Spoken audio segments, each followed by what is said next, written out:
За мужество и героизм, проявленные при исполнении воинского долга, уроженец деревни Таскаева Яльчикского округа старший лейтенант Николай Петров посмертно награжден звездой Героя России.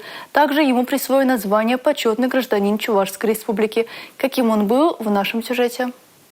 На фотографии красивый, жизнерадостный молодой военный с улыбкой Гагарина. Мечтал учить детей основам безопасности, жизнедеятельности. Хотел стать тренером и много путешествовать. Очень любил природу, легко справлялся с трудностями, рос трудолюбивым. С 7 класса готовился к военной службе. Всегда хорошо учился, но не любил хвастаться своими достижениями. Его интересовало все: учеба, резьба по дереву, спорт. Николай – призер заключительного этапа Всероссийской олимпиады по технологии. Выполнил норматив КМС России по гиревому спорту. Имеет множество медалей и кубков, несметное количество почетных грамот, дипломов, благодарностей.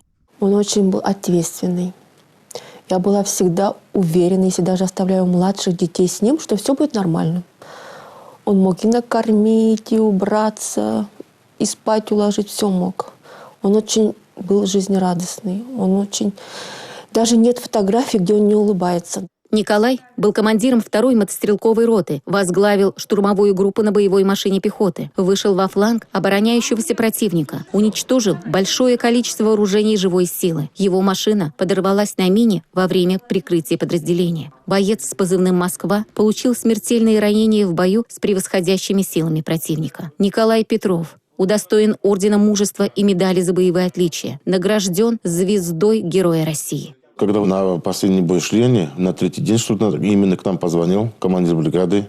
Вот он объяснил нам. Была просто поставлена задача в его роте, там разведку боем, что провести. Он оставил своих взводных командиров, в роте же несколько взводов, вот сам пошел. Я горжусь своим братом Николаем.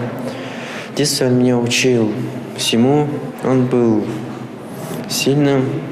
Иногда меня звал с ним бегать, он бегал каждый день. Особенностью Николая всегда было это его лидерство. Всегда он вел за собой. Это его самое главное качество – найти дорогу, быть авторитетом и всегда добиться поставленной цели.